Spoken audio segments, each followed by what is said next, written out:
Okay, so today we are going to be talking about community building, how to use your community building and Facebook groups to grow your business and increase your income.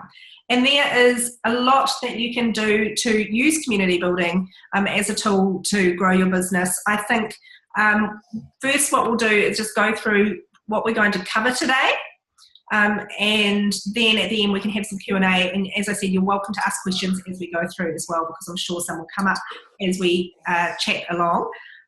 So the topics that we're going to cover today are why community building can make such a difference to your business, if community building is right for you, the difference between Facebook group pages and Facebook groups, and how to grow an engaged audience in your Facebook group, or in your community, whichever platform you choose to use, and using community building to guide your customer from social media to sale, because there's no point building a community if you can't make sales from it, because then you're just spending all of your time managing your community. And that's really the hardest thing, I think, is a lot of people will start a community and then they struggle to make sales from it. So there's a trick to make a sale, and so we'll talk a little bit about that today. So why community building can make such a difference to your business. I have put a lot of thought into this recently, and what I have come up with really is that with marketing, traditionally, what happens is people tell you, like traditional marketers or companies will often say that they'll build a customer base and then they'll say, here's our product, this is why it's fantastic, and this is why you should sign up for it. Or this is why you should sign up for my service. And they give them a lot of reasons why they should sign up for it. And they even do things like send them a mailing and an email newsletter where they're saying every month, providing value and building that trust and getting customers to know, like, and trust them through their email letters and all of these added value things that they're giving them, which is amazing. But what I kind of see that as is what we would call empathy marketing, which is people are trying to understand their customers, understand their pain points, and then market to that. So they're saying to people, they're looking at their target customer and they're saying, okay, Amanda is my target customer. She loves homewares. She buys a lot of homewares. She's got disposable income, and she's got money to burn, and she loves homewares, and I'm a homewares seller. So what does Amanda care about? She cares about this, this, this, and this. And so why is my product going to be good for her? Well, for these reasons, I can solve these problems for her. And that's all great, but the problem with empathy marketing is, and this is something I've learned actually through the We community, is that there's a difference between empathy and compassion. And what community building does is, I think it becomes compassion marketing when you use community building, because empathy is when you can show people that you understand their point of view and you can see where they're coming from and you feel sympathy for their situation and that you resonate with them. But showing compassion towards someone is empathy, but it's also more likely to make you take action on something. When you take action on something, I think we all know that old saying, actions speak louder than words, right? So it resonates more with people when you take action on something and actually do something for them, and helps build that know, like, and trust much faster. And that's what community building does. And if you take the We community Facebook group, for example, if I hadn't started that Facebook group, I would be out there on my Facebook page and in different places telling people, look, this is this fantastic VIP community, and this is the benefits of it, and this is why it's so wonderful, and here's some people talking about why it's great for them, and I'll get my social proof and my customer reviews and all that kind of thing. But with the Facebook group, it adds that extra dimension of, wow, look at all of the stuff Rachel is doing for her community, and your know, like, and trust just goes through the roof, and it provides you with a really amazing way to, first of all, contribute to a community and create a community and, create something where there wasn't something before. So that's amazing for you, and that's just a win-win for everyone. But in terms of business benefits, it also means that you've got a space to be really, really visible with your customers, and you can build that know, like, and trust much faster because you're taking positive action every day to help them make their lives better. And you can also build your email list quickly and grow that connection and social proof through your community. And you can use your community to create that social proof and get sales for you. So there's a difference, I think, between traditional marketing and community building. And I think community building just speeds up the process a lot of building know, like, and trust, because I'm not even sending an email newsletter out at the moment. It's quite ad hoc because I'm focusing so much on my Facebook community, because I know that everyone's in the Facebook community and they see me there all the time, and that's where I'm connecting with people. So I chose not to try and build trust primarily through my newsletter, because I know how hard it is to do that compared to trying to do it in a Facebook group where you can be visible and do it really, really fast. So, and as another example with Kiwi Oz, for a long time, when we started Kiwi Oz, some of you might have heard the story before, but I'll tell it quickly again. When we first started Kiwi Oz, we had all of these incredible ideas about all these things that we could do, and I call them my imaginifs. And we used to say, imagine if we could do this for our customers, imagine if we could do this. And you know, when you're really starting a new business and you have all of these amazing ideas, and then we got stuck into the business and all of the stress of it evolved, and we ended up, just focusing on making placements and trying to get money and setting up our systems and all that kind of stuff. And we forgot about our imaginifs for quite a long time. And it wasn't until we felt like we really didn't want to keep going with the business because it was just so stressful, and we were starting to resent it, that we just thought, well, we might as well start doing some fun stuff. Let's just pull some of those really cool things in and start to implement them. So we stopped spending so much money on things like Google AdWords, and we weren't using Facebook ads in those days because they weren't really around. It was mainly Google AdWords and print advertising, actually, which was still quite big then. And we started running events for our nannies, and they were free. And for our families, and we've got a Nanny of the Month competition, we've got a Family of the Year competition.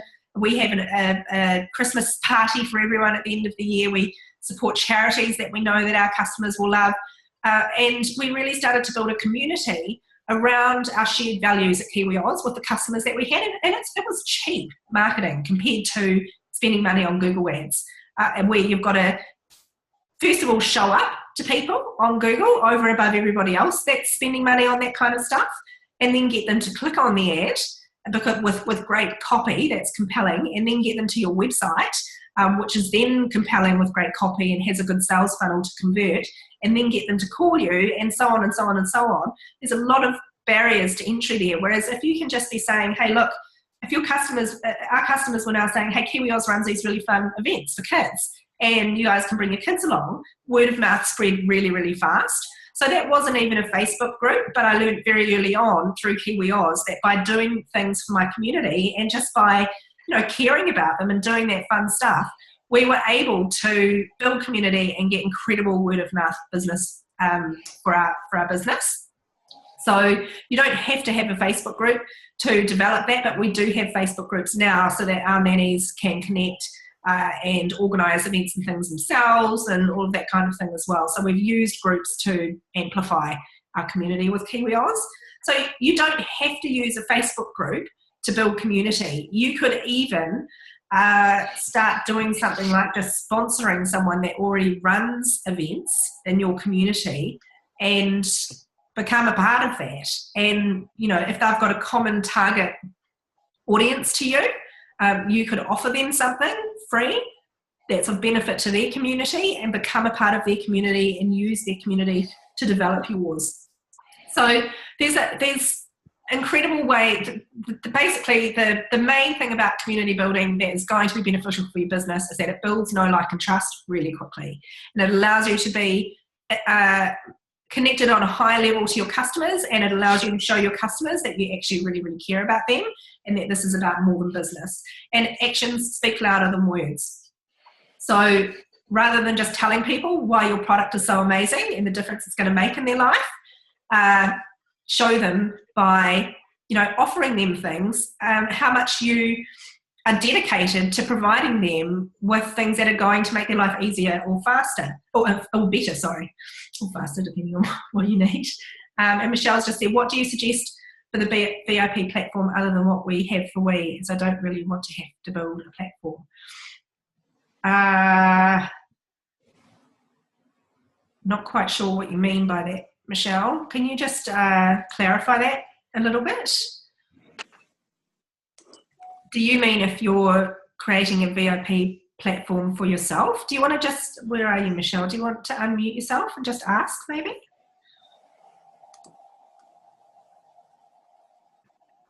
Where is she? Michelle, unmute. Michelle, I've just unmuted you. Do you want to just ask clarify what you've said there? Can you comment? Can you hear me properly? Yeah. Cool. So what I was meaning, like, have the kind of free Facebook community, like where you add value and engage and stuff like that with people. But then where do you host like the VIP platform, like how we, have the whole other We platform online where we go on and communicate, and that's where we have, all the other groups and stuff that we can join. So like, for example, I have actually at the moment it's a paid community group in Facebook, but I'm thinking about changing it to be more like We, so that it's a free group, but then I need to have somewhere else where I can like store all my recorded webinars and all that kind of thing. Right, okay. I think, yeah, do you find that your Facebook group at the moment is already quite engaged and has got a good number of people in it, or not? They're not really engaged. I asked that question earlier. How do you suggest getting people engaged in that? Okay, yeah. Change it to more be a free group, but then have the VIP option as paid, and then like as part of that you get the stuff that you already get. But I think it's a really interesting question because there's a couple of things that you've raised here, which is what platforms to use, which is quite a big question. We might come back to that one a little bit later, because I think that's depending on a few things, and we probably need to cover a bit of other stuff first. But the other thing that you're kind of asking is whether you should make that group free or keep it paid or make it free. And that's actually quite a big strategic decision. So with We, I tossed that up actually over the time. You guys might, those of you that have been in the We Facebook group for quite a long time will know that after I launched at Christmas time, I actually closed the group for a wee while because I was considering making it closed. But what I found when I closed the group was that all of a sudden, of course, the new members coming in were really, really slow. So my Facebook group was my lead magnet, basically. And I realised that potentially I'd been giving a little bit too much free information away in my Facebook group and needed to be developing more of my, giving more of myself to the VIP platform and removing myself a little bit from the Facebook group. But I've seen people do what I do in different ways. So Carrie Green from the Female Entrepreneur Association, her Facebook group is closed, and that is a part of the VIP platform. So imagine if the We free group was just, imagine if all of those members were paying VIP members and that group was part of the paid platform. That's what hers is like. And then other ones like Heather Crabtree from Savvy Business Owners, hers is free, and like mine is, and then you upsell to the VIP platform. So it depends on whether you want to use your Facebook group as a list building strategy or as a benefit of your community. And if you want to use it as a list building strategy, you have to be careful not to give too much information away, because then why would people join, or too much free stuff away, because then why would people join the VIP community if you're giving too much in the free community? What you need to consider is, what do you want that VIP Facebook group to be? And is it delivering everything that it needs to deliver in terms of you being able to keep content for your customers? And so a lot of people, for going back to what platforms to use, one of the reasons why I chose not to use Facebook for my VIP platform was because I have all the videos and everything. And it's just, someone in the Facebook group was blocked from their group yesterday. So imagine if that happened to me and that was my VIP platform, and I wouldn't have any access to any of you. I'll be able to send you guys an email and just let you know it wasn't running anymore. But then where would I communicate with you and upload videos and tell you about stuff? And I'll be really, really stuck. So I believe there's a big risk with keeping it all on Facebook. And even though Facebook is, where things are growing quickly, I'm just not prepared to take that risk at the moment, which is why I chose to develop it on a different platform. And if you are thinking about what sort of platform to use, I think it really depends on your requirements. But I chose the Mighty Networks platform because they're a community building platform, and the We VIP group is a community, and a lot of it is about the groups and connecting each other on a bit of a deeper level, and that might not be quite right for you if you're running a course. For example, Janine, my sister from Get It Done Mum, hers is on a WordPress website, and it's really simple and clear, and really obvious how to move through each stage, and that works really, really well for her. And there is some community building feature function on that WordPress platform as well. So a lot of people use WordPress to create a membership community, and you can use things like MemberPress and all different sorts of plugins through WordPress to create a membership community that's tailored to what you need. So it just depends on your own requirements as to what platform that you would go for. But for me, and you just have to make this decision yourself, you just have to think carefully about whether to keep everything on Facebook, because I'd just be really worried about being blocked from Facebook and not being someone stealing my Facebook account. I'm in the Facebook admins group, and quite a few people recently have been blocked from their Facebook group, and it's been hacked, and they haven't had access to their own group, and other people have. So that's a bit of a disaster as well. So Trish has just said, would you then close your business page and just keep a community Facebook group so you don't run the risk of the group closing down? I hear that if your pages are very similar, it could be the reason for Facebook closing them. Has Facebook been closing people's groups down? Heard about that. Why? Sorry, what was that? I haven't heard about that, Trish. I mean, basically, let me move on, because did the design companies set your platform form up? So Mighty Networks is basically like a off-the-shelf platform that it's so easy, honestly. But I wouldn't use it. There are risks with it as well, because obviously Mighty Networks is up against Facebook. So who knows how long Mighty Networks is going to be around for. So I keep all of my videos, everything, on my desktop and backed up, and everything's also uploaded to YouTube. So in case I lose my Mighty Network, because I'm putting my trust in them as well. So the safest thing that you could do is probably create your own website or your own WordPress platform. And I know a lot of people will have a separate website for their VIP platform than they use for their main website, because obviously with all of the uploads, it can make it quite slow. So you could have a separate website designed on WordPress or Squarespace or anything that you want, or even use Teachable or one of those platforms if you've got a course. But Mighty Networks you could use if you are trying to really build community, and you've seen the features in there, so you're kind of probably starting to get an understanding of how it works.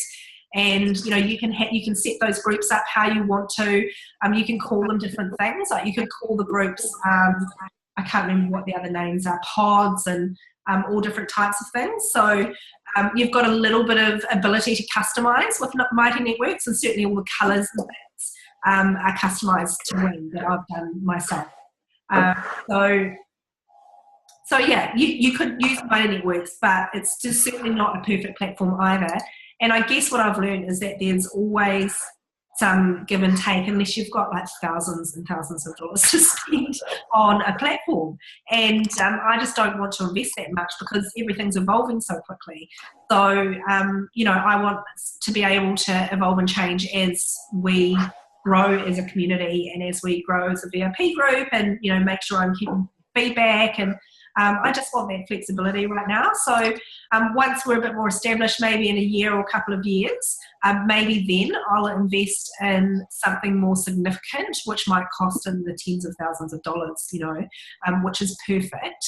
And probably on a WordPress platform or something self-hosted, because then I'm not going to run the risks that you run with something like Mighty Network or on Facebook. So I guess the other thing to consider is when you take it off Facebook, then you risk struggling with engagement.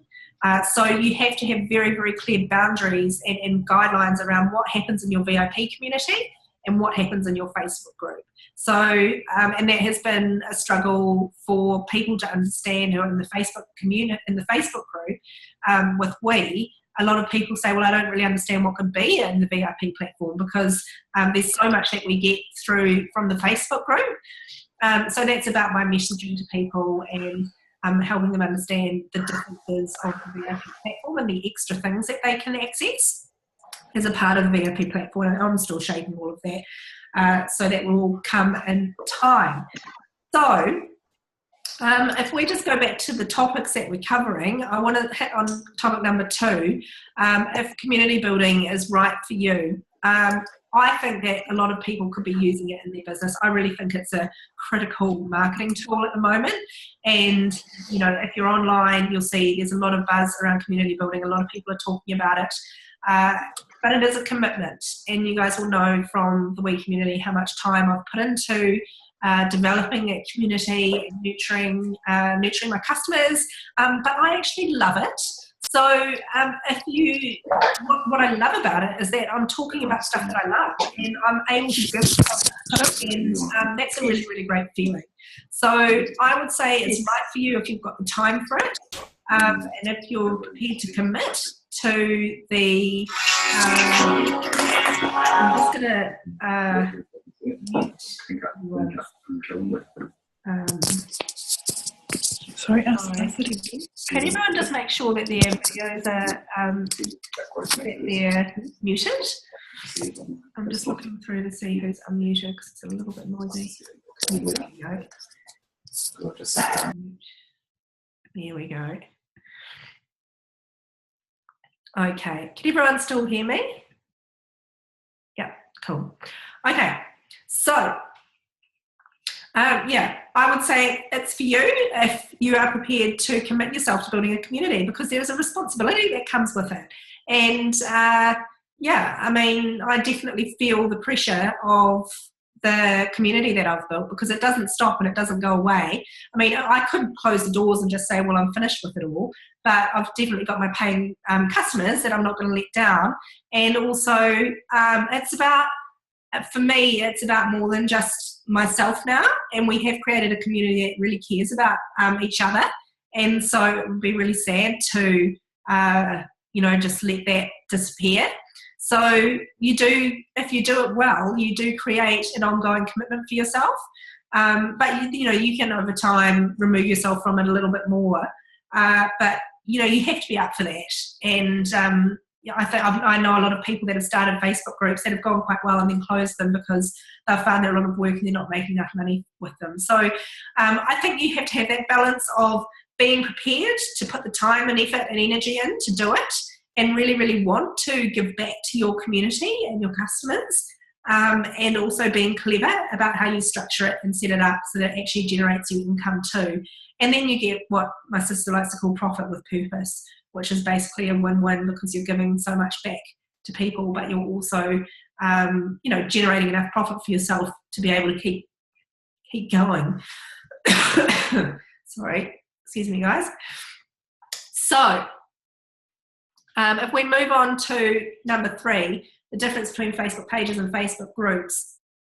What I wanted to just say to you guys here is that with Facebook pages and Facebook groups have a lot more, you get a lot more visibility in a Facebook group than you do on a Facebook page. So you think about some of the posts that I've put in the We community, sometimes they'll get over 200 likes or lots of comments, and there's a lot of interaction and people are in there because they feel like they're a part of something. Whereas on a Facebook page, the Facebook algorithms give you a very small reach. So you have to put some really great stuff up there to get any sort of, great reach on your Facebook page. But however, you need a Facebook page to be able to run Facebook ads. And also the first thing that a lot of people will look for is your Facebook page. So I think you definitely need a Facebook page. And your Facebook group will be the place that you spend most of your time nurturing. And that's certainly what I do with We. So the other thing about Facebook groups is because within that group you are able to build so much know, like, and trust with your audience. They get to know you so well within your group that they're much easier to convert to a sale or to get emails from, because they trust you and they see you readily a lot, and they see how much you're contributing to the community. So they are much more willing to pass over their email address or sign up for products and services that you want to sell. So there's a lot more connection, trust and visibility, and there's a lot more social proof within your Facebook group. The other thing that, your Facebook, the other sort of differences between your Facebook group and Facebook page, I guess, are that within your Facebook group, you get sort of natural social proof because people can put it up there themselves. And I know that, for example, with We, I've done a couple of things, like when the team leaders have their local events, I get them to post a photo into the Facebook group because that's social proof from other people about the event, and then a couple of other members will pop on and say, yes, had a great time, and always we get a little bit of interest about the VIP Members Club after that. So within a Facebook community, within a Facebook group, you can actually start using your community to help you make sales because that social proof is just coming through so readily. So it's quite hard to get that on a Facebook page, where you can more use things like customer testimonials and customer reviews, and maybe do Facebook Live videos with some of your customers and that kind of thing. There's a lot of differences between the two platforms. You guys probably get that already, but I just wanted to touch on that to make sure that everyone kind of got it. And in terms of closing the business page and just keeping the Facebook group, I wouldn't do that, because then you can't have Facebook ads. Trish, I haven't heard of the Facebook groups being closed down, but maybe Facebook are doing that. I think it would be really, sad if it happened to ours. But and it just brings back to how critical it is to get people's email addresses from your Facebook group and figure out ways to get them on your email list, because if the We Community Facebook group closed down, I'd need to be able to email my members and just say, hey, look, you guys are part of the community. The group's no longer available. Facebook closed it down. This is how you can connect with me, and this is where we're going to be reinstating the platform, or this is what we're going to be doing. But if I don't have their email addresses, then I've lost those customers completely. So I think a lot of them will come back quite quickly through word of mouth if they heard that we had another platform, because this is New Zealand and word of mouth spreads really quickly. But a lot of people wouldn't be in that position, and if you had an international platform, for example, it might be a really lot harder to get your customers back. So you have to be really, really careful with a Facebook group that you are aiming to get people's email addresses from it. So talking about how to grow an engaged audience in your Facebook group, I think it all comes down to your values. And that is why it's so important to be going back. And I know I ramble on about this all the time, but you need to know your own core values as a person, and you need to know what your customers, your ideal customer, really, really, really, really cares about, because what you want to be talking about in your community and to get engagement is the stuff that they care about. So with the We community, because I kind of was my target customer, I've got a good idea of, the values of the people that I'm trying to attract and what worries them, the struggles that they have during their day. And you want to go really, really deep into what their pain points are, and think about what happens when they get up in the morning. What's the first feeling that they have? Are they stressed from the minute they wake up until the minute they drop the kids off at school, and then they've got to move on to work stuff? So then the stress becomes a different stress, and then and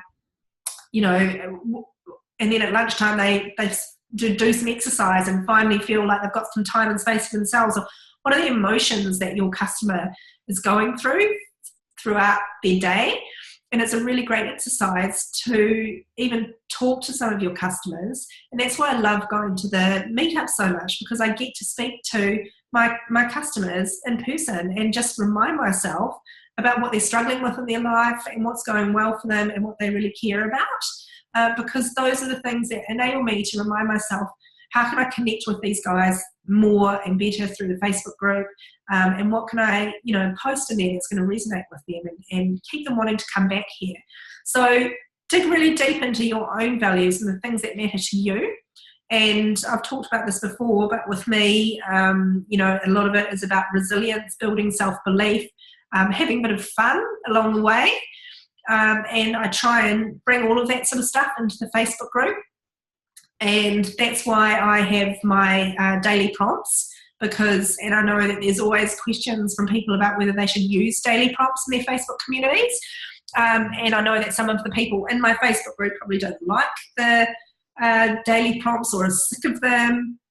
But what I would recommend is to use them, because your daily prompts are an opportunity to connect your members through their values and drive values-based connection.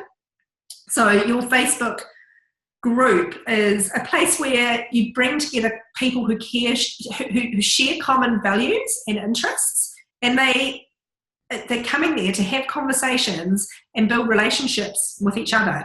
So you want to be fostering that, and you want to be enabling them to think, okay, this is the space to be talking about this kind of stuff. So I know that everyone struggles with motivation sometimes, so I wanted to have Motivation Monday so we can kind of pep each other up and, kick the week off on a positive note for ourselves. Tuesday, I've changed that recently to collaborations, because I think our community sometimes struggles to reach out and ask people for collaborations. So I saw collaborations being used somewhere else. I thought that would be perfect for us, because it just gives people an excuse to just write it down and give it a go and see if it works, and maybe something great will happen. So you really want to be always thinking of things that are going to make your target customer's day a little bit easier and a little bit better. And that's also why I have Wellbeing Wednesday. And you would have seen yesterday there were a heap of wellbeing posts that people put up. It's something that's obviously really topical right now, and people are struggling because it's the middle of the winter, and life is hard in the winter sometimes. And so it's not all about business all the time. It's about stuff that we face in our life, and that's what a community is. It's talking about more than just selling a product. It's about talking about life and trying to make a difference and trying to make a change. So think about how the pain points that your customer has, and think about how you can make a difference in their life. And it might not be by selling them your product directly. It might be by putting something funny up that makes them laugh, or putting something up that makes them think, oh my God, I'm not the only one that feels like this. That makes me feel a little bit better today. So always be thinking, how can I make my customer's day a little bit better and a little bit easier and a little bit more fun? And Lisa's just asked, what are your thoughts on using a group when the focus is business to business? So the group would include competitors within their industry. That's Just an put that interesting into one. context. Sorry? Should I put that into context? Yeah, sounds good. Where are you? Yeah. There you go. So I've effectively got two channels. I've got my parents, my families, and then I've got my early childhood community. And so I get what I need to do in terms of the parents and the family and how to nurture that, and that's underway. I'm in two minds how to manage it from an early childhood perspective, because I'm offering music to them, music play, but they're all in effect competitors. So within an area they are, because they might all be wanting to encourage more parents and children to come to their centre. So if they're then sharing ideas, that's the challenge in that B2B space.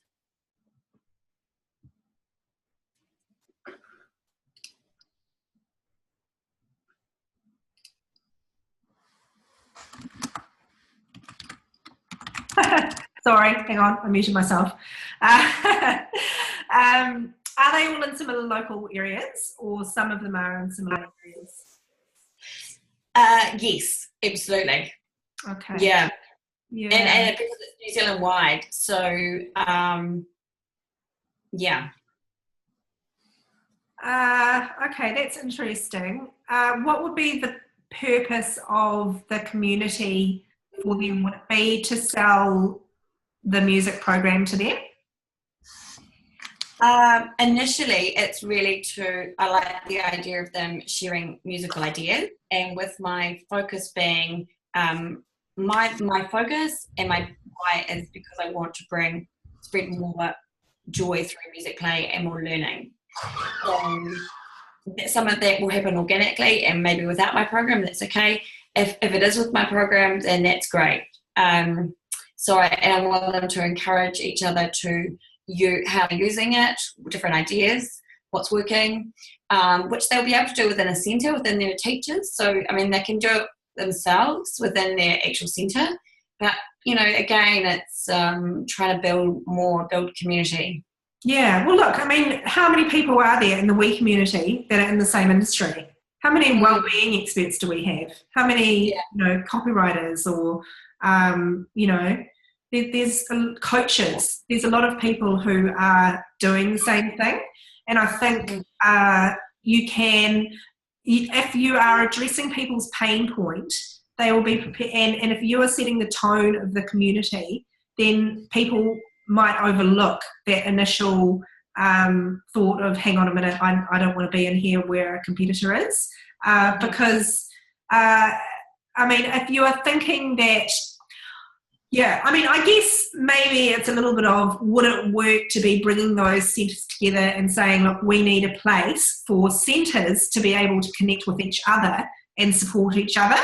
Is that happening anywhere where centres are talking about their common problems that they're facing and are able to say, look, this is what's happening in our centre. Are you guys getting this? Oh my God, it's a disaster. Or, they might not want to say that because they might not want the word to get around that that's what's happening, or it might just be a little bit lighter than that and just be a space for centres to share with other centres what their team's done really well, or just think a little bit about what the common pain points of centres are and how you could possibly address that through a Facebook group or a community. It doesn't always have to be about what you're directly selling.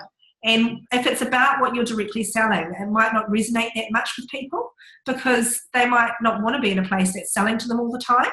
So they might want to be in a place, though, that's offering them something that's going to make their day a bit better. So how can you go to those those centres and say to them, look, we've got a free Facebook group that you can join that offers you this. So what is it that they want? What is it that they need? And then within that Facebook community, you can be, giving them some ideas about your music play, but also just encouraging conversation about some of the common struggles in centres and saying, look, it's okay for us to be talking about this.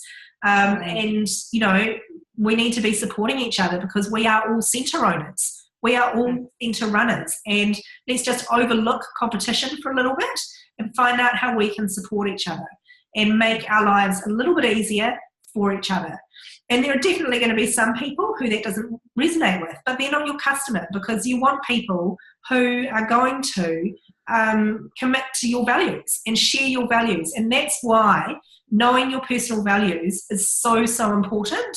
So the first thing that you want to do is go away and coin down 5 or 6 personal values, things that you really, really care about. And then think about your target customer and think, okay, well, which of these values do I have that they also have in common? And what problems are they having that connect with those values? And those are the things that you want to be talking about, things that you're passionate about talking to them about and helping them with. And then through your Facebook group, you can be helping them solve those problems, but then getting exposure and becoming an expert in your community on your specific topic. And so I don't know whether any of you are in the Mums with Hustle Facebook group, which is kind of similar to the WE community. It's an Australian mum and she has a lot of Australian women in there and quite a few probably Kiwis as well and other people too. She's done really, really well. And she runs a Facebook group, which, as I said, it's a lot of similar themes to the We community, but she sells an Instagram package. That's basically it. So yes, her package is business related. Yes, your music package is centre related, but the Facebook group is not all about Instagram all the time. It's got a much wider, broader theme than that.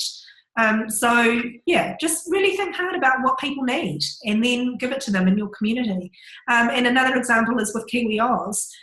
We run exercise classes for the nannies. It's got nothing to do with helping them find a nanny job, but all of the nannies find it hard to get out, find the time, get out in the cold over in London.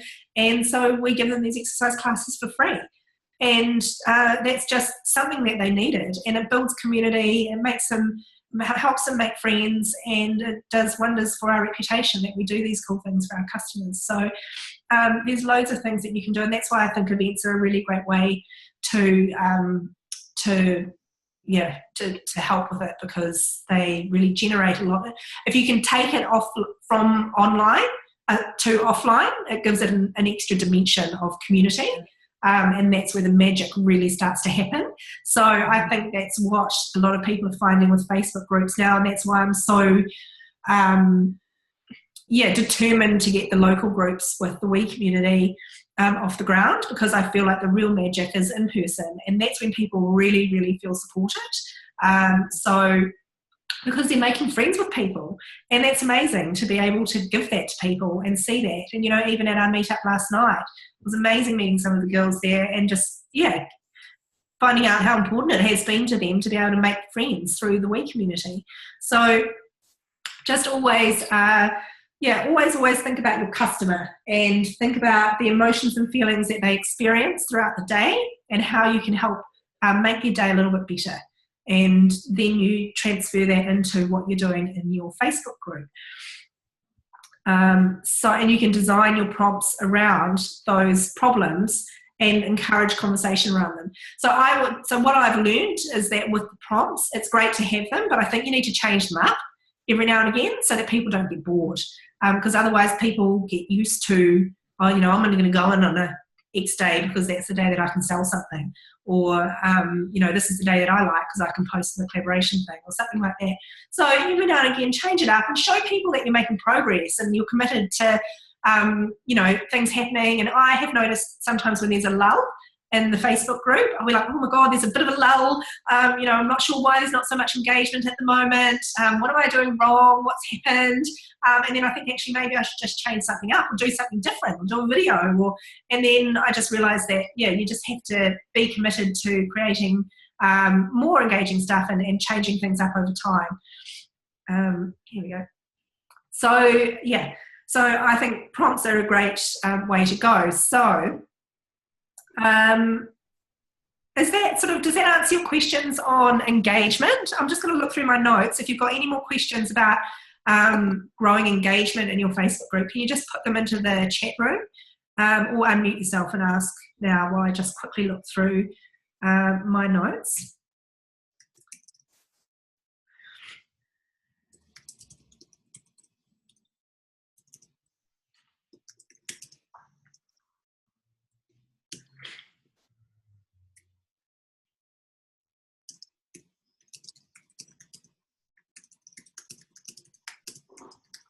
Yeah. Okay. How do you get groups started to get engagement? Yeah, that's interesting. Do you know what? I should have written down when I started the We community. It's only been 12 months. I've kind of already forgotten how I started getting that engagement to start with. I think I asked a lot of questions and I was just really honest. I told my story. So the two things that the first thing that I would tell you is to, of course, have your values down and think about your own story. And your own story is a really, really, really powerful marketing tool because people resonate with your story. And those of you who've been in the Facebook group for a long time probably or might have noticed that in the early stages I used to pop on a lot and talk a lot about my story with Kiwi Oz, the challenges that we had, how long we sat in kind of business Groundhog Day. So we heard that term before, where we were making money but not as much money as we needed to, and we just didn't know how to take things to the next level. And finally we got to that stage where we wanted to quit, and we were resenting the business, and we decided we needed to make some changes, and that was when things started to happen. So I thought long and hard about my own story and my own journey and how that would resonate with my audience. And I started to tell people my story and tell people the emotions that I was feeling and how I didn't want that to happen to them, and how I wanted to help them solve that problem and provide a crutch for them to lean on so that their experience could be better than mine, and that I wanted them to learn from my experience and and not make the same mistakes as me. So I think it's a great idea to think about your own personal journey and your story, and think about what you've learned and the critical point in time when something changed for you and things started to get better, or think about the problem that you had that made you think of your business idea, or think about that journey that you had up until the point where you finally said to yourself, there's often a turning point in people's stories, which is quite a critical point of their story. And ours is when we finally realised that we were totally over business and we resented it, and it was not giving us back what we'd hoped it to, and it was really not engaging us, and that it wasn't what the dream wasn't the reality. And when we finally sat down and had that discussion, we were like, okay, well, this isn't right. We can't keep doing this for another 5 years, or we need to make a change. And things were really, really hard for us at that moment. So did you have a point in time when you were literally at rock bottom, or did you meet someone who really inspired you and made you change your journey? So develop your own story and then start to tell it and share your story. Can everyone still hear me okay? Because it's just saying that my internet connection's unstable. It's just gone away. Can you guys hear me? Yeah. Cool. I think storytelling is really, really important, and you can learn the craft of storytelling if you Google online, how to craft your business story. You'll find some probably good free resources. You could get help with a copywriter to do that if you're really serious about learning how to do it, because you can use that all through your copy as well. And I know on the WE website now, I tell my story on the About Us page about Kiwi Oz and about my journey. And I think, again, I'll reiterate the point that sometimes you might see a Facebook ad, for example, where someone's talking about their business journey or their story in the ad, and then they're trying to upsell you to come and watch a webinar with them, or do something with them, and you might think, oh God, it just doesn't seem that authentic. Like, have they just made that up, or is this just a sales pitch to get me to sign up to their webinar? Is this authentic and genuine? And so if I went on and did a Facebook ad where I was talking about my story in business, I'm facing that struggle as well, because people might think that story doesn't really, it would resonate with people, but they might think it's not that genuine. But by telling it in my Facebook group, people see me in there all the time. They see me taking action to make their life better. So they know I am committed to the story that I'm telling. And that makes a massive difference to how prepared they are to buy into what I'm trying to sell. So it's really, really critical to take action rather than just use words. And that's a really, really big thing to me, that taking action for your community, showing compassion and having a real deep desire to make a difference in their life is what's going to drive your community forward. So really, really focus on that. Tell your story and ask people questions, and just, I don't know if you guys saw the Facebook Live I did yesterday about mental health and how my mindset just went downhill when I was feeling really sick on Tuesday. And, when you look back on it, and I was trying to tell myself in the moment that it's just because I'm sick, but it just really resonated with me that when your physical health is not good, your mental health really struggles as well. And it's amazing how interconnected and interlinked it is. And that's why you have to focus so much on keeping healthy and fit and well. And, it just resonated with people. And people were happy that I was sharing that story because it normalizes things for them. So if they're experiencing pain points in their life that someone's out there talking about, they appreciate it because it makes your day a little bit better, and it makes them just think, gosh, I'm not the only one, and thank you for saying it.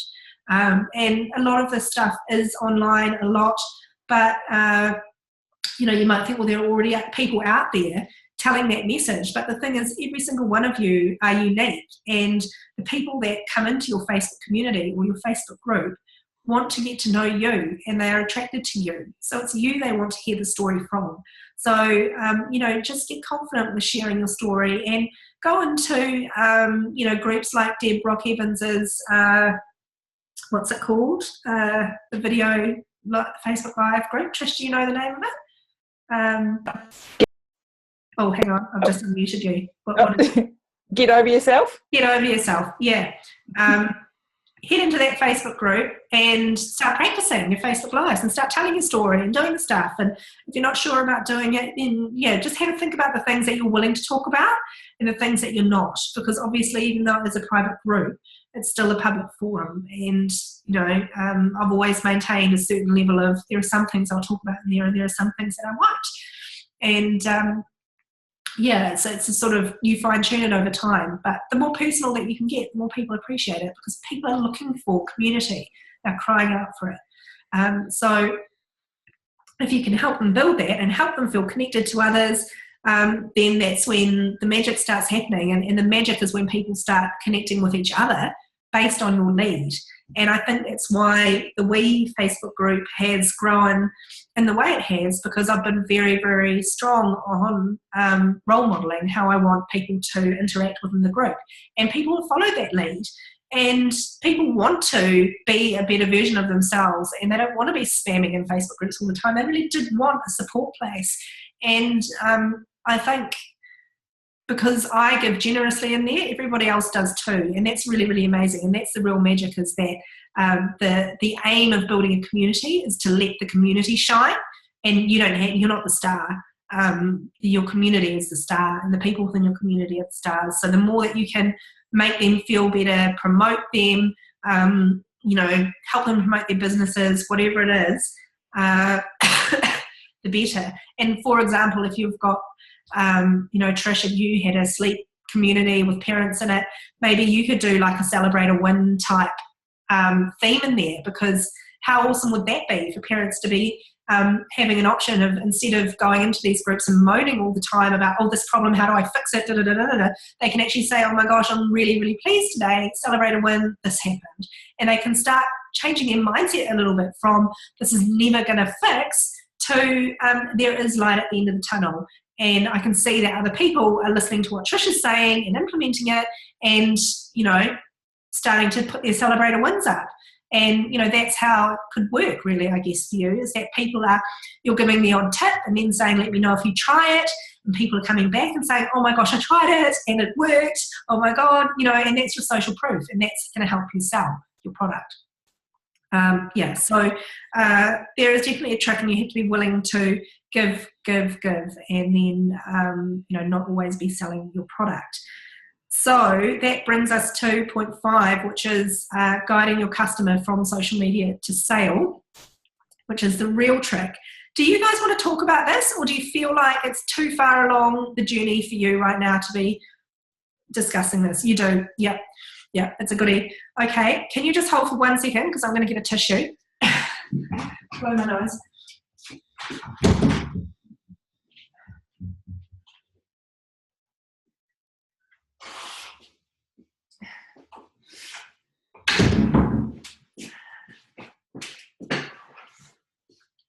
You don't want to see me right now. My bottom half, I've got track pants and my boots on.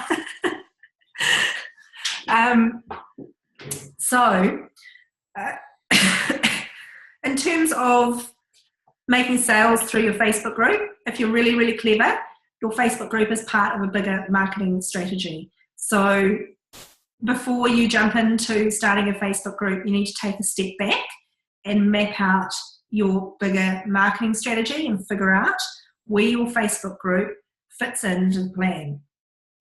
So for me, for the We Network, for example, at the moment, I'm not paying for any Facebook ads or anything like that. People are just coming into the group organically. And I've been planning to run some Facebook ads, but I'm not going to run them to the Facebook group, I don't think, but I'm still pondering it. But basically, my sort of bigger sales funnel at the moment is just basically people come into my Facebook group, they get to know, like, and trust me there, and then they decide to join the VIPs club, members club. And I've just seen that quite a few people are wearing their adverts at the moment. It's quite funny. So what I want to do, because I want to increase conversions to the VIP members club, is I'm going to create myself a couple of extra funnels. But what you want to be doing is ideally what you want to be doing is, let's say you've got your email list and your Facebook group and your website. It's a really great idea to try and figure out ways for those three things in particular to work nicely together.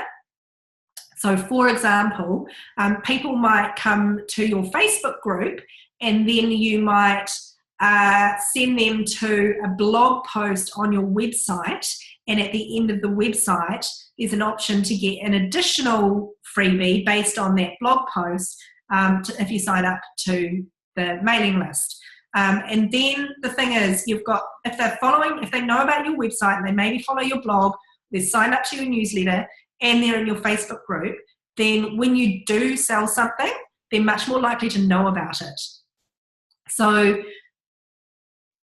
I learned that after I launched the VIP Members Club the first time, and I thought, oh my God, I'm overwhelming people with posts about the Members Club now, and people are going to get sick of it because they're going to get sick of me suddenly marketing to them all the time. Well, then I closed the doors, and I had so many people come to me saying that they didn't even know it was open because they weren't on my mailing list and they hadn't been in the Facebook group for that week or, for that period of time that I was marketing it. So if you've got them on both your email, if you've got people on both your email list and on your Facebook group, they're much more likely to be captured if you're trying to sell something. So it's really great to figure out a way to get those three things working nicely together. So every single blog post that you have everything that you have should have a call to action. So if you are putting a blog post up, what's your call to action on that blog post? What do you want people to do? What's the next step that you want them to take? Is it to sign up to your list for a freebie? Is it to join your Facebook group? Some people will use their website to drive traffic to their Facebook group. So if you've got a lot of people coming to your blog and looking at your website, then you can send them to your Facebook group from there. And between those three things, you're starting to get quite a lot of momentum going, quite a few new people coming on board, and you're naturally getting that momentum coming into your group. So what you want to do is make sure that you've got all three of those options, working nicely together.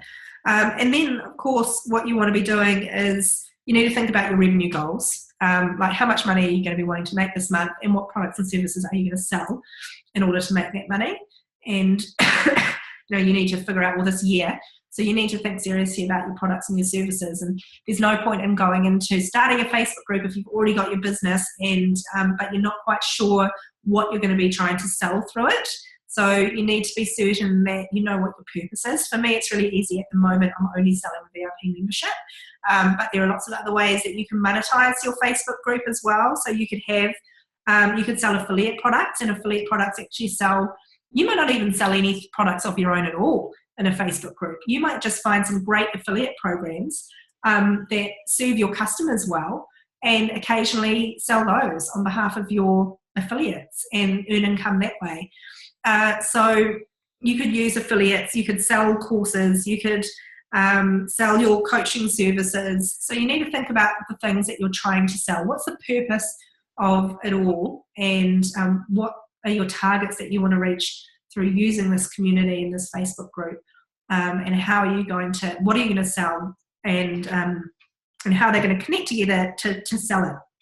So you also want to so I think that the first thing is know what you're trying to sell and be very clear about that in your head, because then you can start thinking, okay, how am I then going to sell it? Am I going to just pop into the Facebook group and say the members club is now open, Or am I going to be a little bit more clever about it and say to people, come and join me for a free webinar on planning your next 6 months, and then at the end of it, give them a special offer or discount. Well, that's what I wanted to do when I relaunched the VIP Members Club. But because of personal circumstances, we had stuff happening in our life, I just ran out of time to do it. So in the end, I literally just did say it's reopened, and I just readjusted my boundaries a little bit and just thought, that's fine. I'll just, I can work on that later. But webinars are a really great way to work on your sales funnel and to get people converting to sales. So for example, if I posted in the We community and said, look, I'm going to do the community building webinar, went really well. I'm going to make it available to you guys for 24 hours. If you sign up, you can watch it. And then once I've finished watching it at the end, I would say, if you loved it, then we're going to be doing more of this stuff in the Members Club, and you can sign up and I'll give you guys a discount.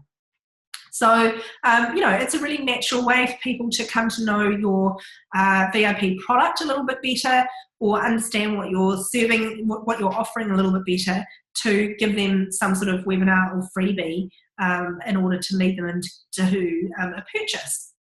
So you guys probably already know that, but you need to think about how your funnel might work and how your Facebook group works into that as well.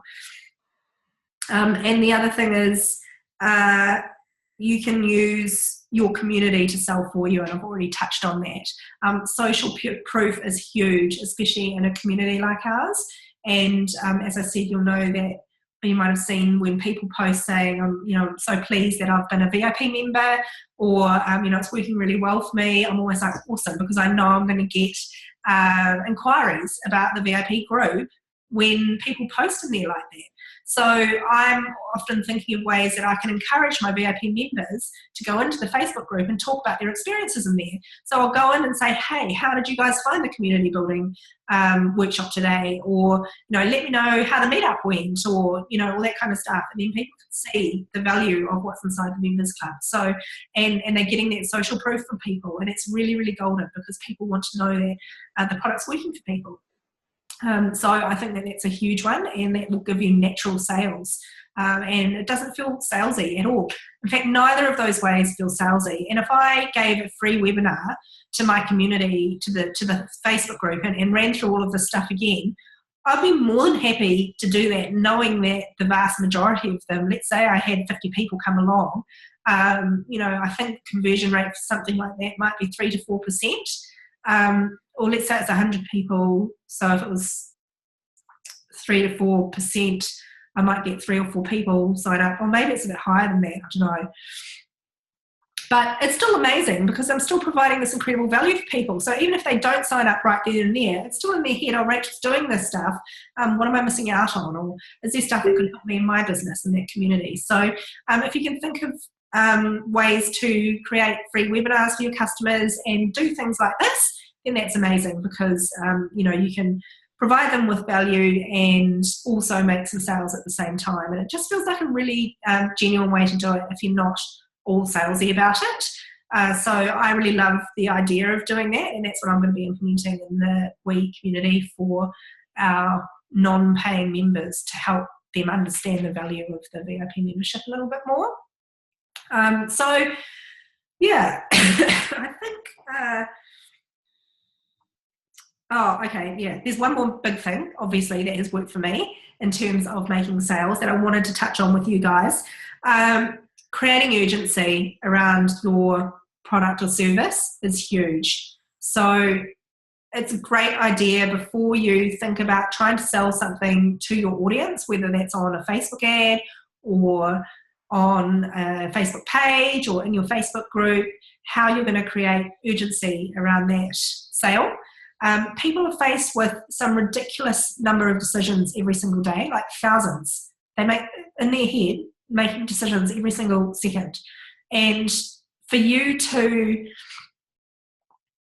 be able to dominate that thought process and get them to take action, you need to give them a reason, a really clear and obvious reason to take action on your product today.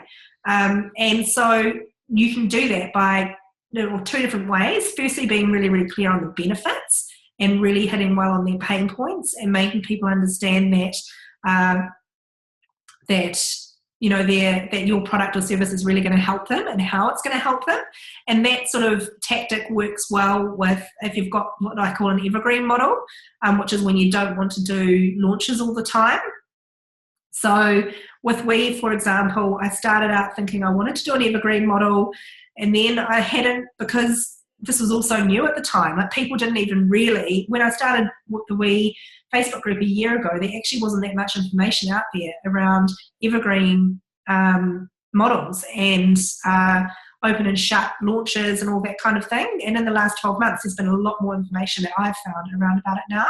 So initially I thought I'll do an evergreen model, which means that people can sign up to the membership whenever they want to, and I'll just see how that goes. And so I tested it. But what I learned was that I didn't really know how to nurture an evergreen model, because I couldn't figure out how to get people to sign up, and the sales weren't happening. So I thought, okay, well, I'll do the launch thing. And so I did the launch, and obviously the launch went really, really well, because there's so much urgency created around a launch. But there's also a lot of hard work that goes into a launch. And I just feel, for me, the evergreen model is a bit more, it just really irritated me when I had the members club shut, that people were contacting me all the time wanting to become members, and I was having to say no, because it feels like, number one, you're turning away money, and number two, you're basically, you might lose that customer. And I don't know, ethically, it feels better to me to have an evergreen model. But I have learned more in the last 6 months how to create urgency around an evergreen model. So to create a real urgency around your product or service, you do a launch, or you do an open and shut sale where it's a limited time only, or you've got basically it's limited time only at this price, and then we're going to close the doors and you're not going to be able to access it, and we're not quite sure, it's only going to open twice per year. So you've got this date to come in, or you've got that date to come in. And if you don't come in now, you're going to miss out on it for 6 months. And imagine what you can do in your business for the next 6 months.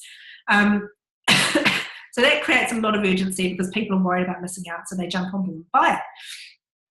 You've got to make sure that your product is delivering on the back end what you're promising, because at the end of the day, customer word of mouth is huge. And if you are using that tactic to bring people into your VIP platform or your paid service, and then not delivering a really high quality service to them, then people are going to find out the next time you launch, you're not going to get the numbers that you want, and it's just not going to be, it's just not going to work as well as it did the first time. So you've always got to make sure that you're focusing on the end product and the benefits of it a lot. So if you are thinking about doing an evergreen type strategy where you've got customers buying all the time, then some of the ways that you can create urgency around that are doing things like a webinar, where you can sign up to the webinar and then you give them a special discount at the end of the webinar. But they have to be on the webinar in order to access the discount, and that discount's only available for a limited amount of time. So there's a bit of urgency there. You could, if you don't want to do discounting, which is also another thing to consider strategically, because discounting is not always the best way to convince people, because you want to be basically, ideally, you want to be focusing on a value-based pricing model, which is that people so highly value your product that they're willing to pay whatever you're asking for it. So if you're discounting pricing, sometimes it makes people think, well, is the product not really that good? I want people to be buying my product regardless of the price, because they know the value that they're going to get. So it's a great option to try for values-based pricing. It's what most established business owners would do, because then you can charge basically what you want, providing you're delivering a high standard on the end point. So other things that you could do would be to offer bonuses, a limited time only bonuses. So sign up to the Members Club this week, and you will be able to come on to an exclusive community building and Facebook groups workshop just for you guys. So if you get like 5 or 10 people on, it'll be like this, really intimate, small number of people. You can ask your questions. You can maybe even get a little bit of direct feedback on your own business. I'm just offering it to you. So that would be really compelling because there's a lot of value in just something like this. So, and then what you do is you put a price on it. So I would say, the value of this workshop is normally $57, but you'll get that free. And you want to think of a lot of things that you can offer to add value and benefits. So you could add 2 or 3 different bonuses that you're offering to your audience if they sign up this week or this month. But I would tend to like to make my offers and deals like that quite short, because the longer they go on for, the more they kind of lose momentum. So you really want to give them, sometimes people only do 24 hours or 48 hours. I probably would do longer, more like a week, because then hopefully more of my community will see it. But that just depends on, what sort of community you've built. So is there any other ways that I've seen people creating urgency for evergreen models? And the very best thing that you can do is learn how to really accurately describe the benefits of your product to your customer.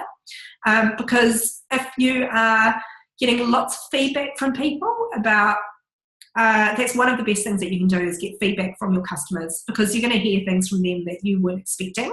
And you might not have thought of. So I might think, the benefits of the VIP Members Club for my members are this, this, and this. But then when I ask you guys, you're like, oh my God, it's been incredible because of this. I'm like, oh my gosh, I didn't even think that might be a reason why it would be great for someone. So, you ask your customers and get that feedback and cater your message around what you're hearing from your customers. And it's going to be way more tailored to what your audience wants to hear.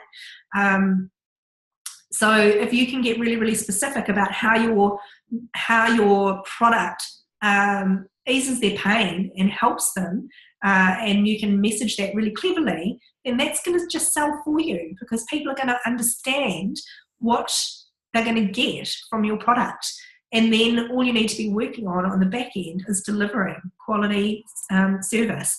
And I don't know if any of you came to or watched the planning workshop, but I was talking in there about my goals for the next 3 months. So I split my year up into quarters using the it's just totally gone away now. But I split my year up into quarters, and I've got only 2 goals for each quarter. And now that I've relaunched the Members Club, my 2 goals are, I want to get 30 raving reviews from my customers about the VIP Members Club. And I've got my members target for that time of the number of members that I want to sign up. And those are the 2 things that I'm focusing on. And I know if I'm focusing on that really clear target of getting 30 customer reviews, then that's going to help me tailor what I'm doing every day to make sure that I get those. So it's not enough to say to yourself, I want to get some great word of mouth going, or, I want to do this or this. Like, my aim is to deliver a really high quality customer experience and get good reviews so that I can sell more product. And so it's very simple for me that those are my 2 key and most important actions for the next 3 months. And I'm measuring those. I've broken it down into weeks. How many reviews do I want to get this week? How many, what am I going to do for my customers this week? What days am I going to spend just doing customer experience stuff and giving stuff to my VIPs free? Like, what can I do for them that's going to make them feel special and loved? So, I think at the end of the day, it's all about customer experience and word of mouth. And I'm a big believer in that's the most cost-effective form of marketing. And if you can generate that for your business, then you're not going to have to spend thousands of dollars on things like Google ads and Facebook ads and all different sorts of stuff, because people are doing it for you with word of mouth. And that's what we learned with Kiwi Oz, that we were able to significantly reduce our marketing budget, and we were making people's lives better, and we were having way more fun ourselves. So, why not try and improve your own life, improve your customer's life, and reduce your marketing budget by using some of these techniques in your business? I just think it's so, so clever, and customer experience and community building go hand in hand. So, it's just a really, really good and useful way that you can develop it in your business. So, are there any more questions before we finish up? Type them into the chat room or pop them unmute yourself and ask, or has anyone got anyone want to put themselves up to have a chat about their community and how we could approach it? Put your hand up or unmute yourself and ask. I'll be happy to give a couple of tips or do a bit of a brainstorm if anyone wants to. Otherwise, it's nearly 11:30. So I think we've probably gone through a lot. Here we go, one new message. I need some tips for your story, please. Okay. Do you want to unmute yourself, Christy? Where are you?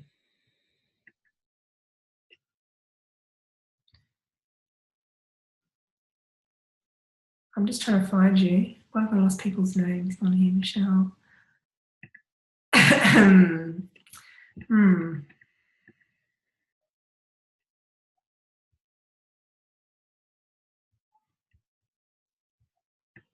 Christy, are you able to unmute yourself?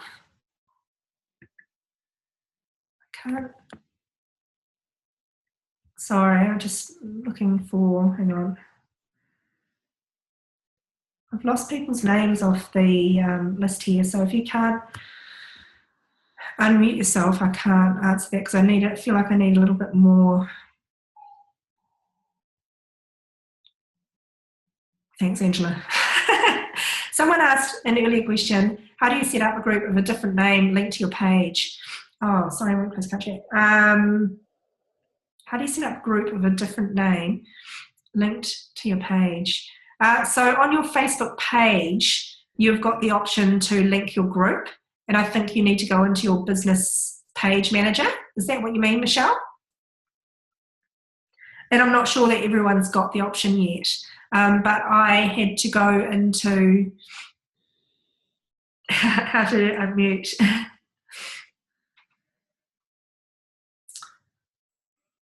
Yeah, I just can't see. Normally, I can see people's names on the screen. Like, okay, I think I'm here. Oh, cool. Okay, awesome.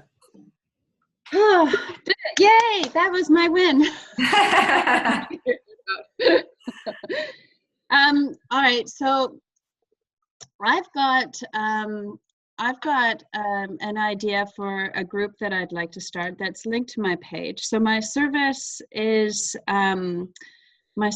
doing healing work, but also community development work. And I facilitate and develop student leadership teams to address bullying in high schools is just one aspect. Right. So what I'm looking at doing is starting a group for parents and supporting parents whose children are going through bullying. Mm.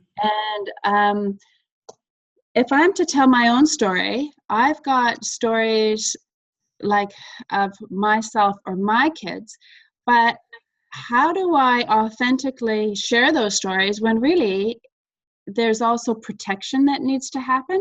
Do you know what I mean? So a lot of what I do is there's like privacy and safety. Right. So how do you tell your story when you've got privacy and safety concerns? And how are you being authentic about that online? Can you just share with me a little bit about what some of those boundaries are around what sort of things you can share and what you can't? Like what's appropriate and what are the concerns about oversharing? Is it that people might see and know who the bully is that you're talking about or that kind of thing? No, it's probably around my own children. So say, for example, like my kids have had serious things, like even right now in this private conversation, I'm even hesitant to say. Like, I'm actually not hesitant to talk about it at all, but if I was to share, like last year, I'll just say it because we're a private group here. Yeah. Last year, my son wanted to take his own life. Oh gosh, it must have so then and it's working through that, and there was bullying, there was all sorts. Yes. So we're out the other side now. Yeah. But if I'm going, and this is what I really want to be helping parents with, because I've going through that experience, I've realized just the isolation that happens and the amount of support that needs to happen for people. Yeah. So I can really speak authentically to that. I can really provide a lot of value. I can do all sorts. And yet at the same time, I am hesitant about sharing a story because my son is my son, and what will happen with him, because it's social media, anything can happen, right? I think that is something that you need to be tentative about.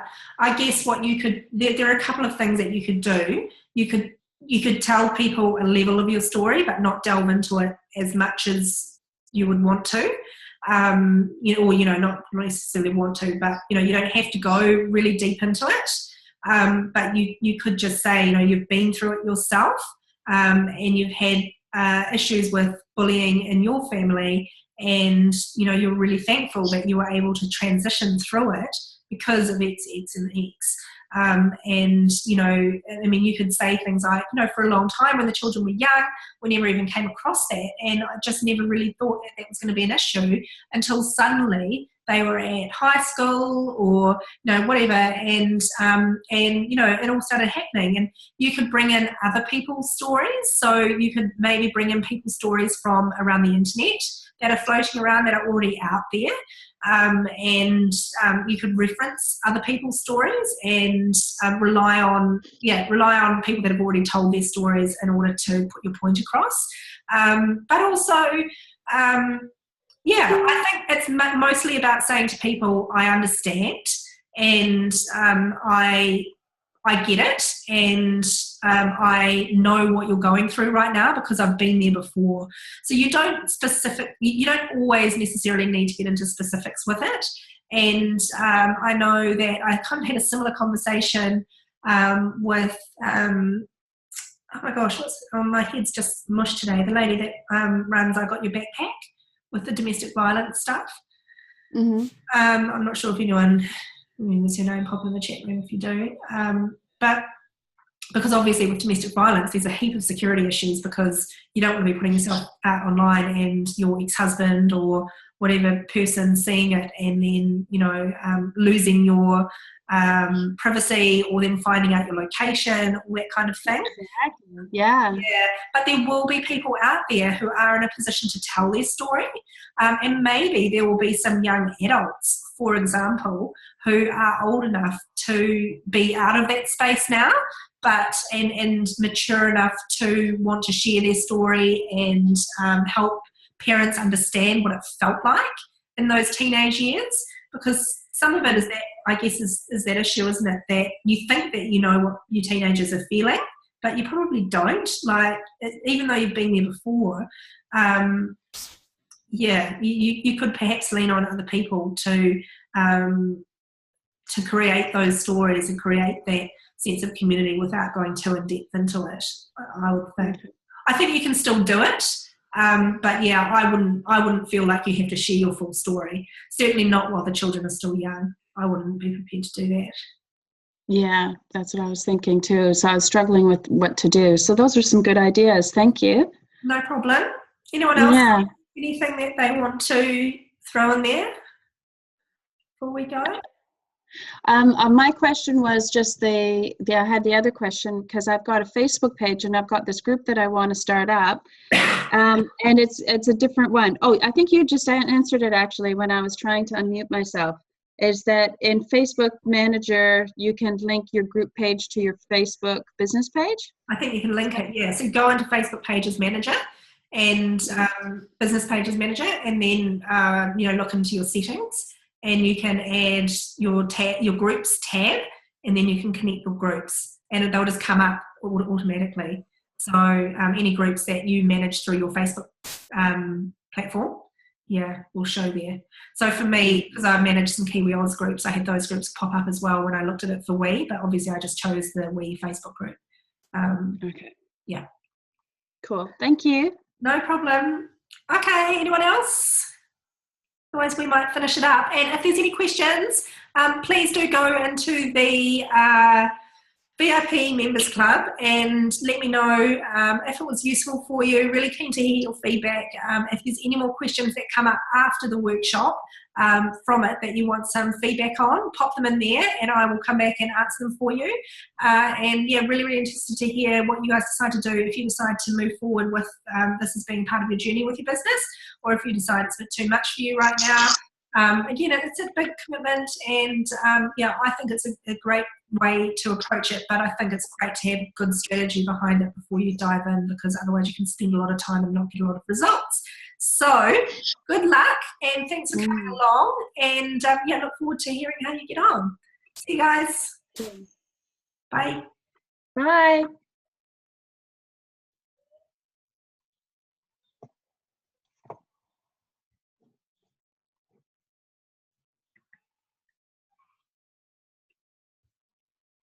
Bye.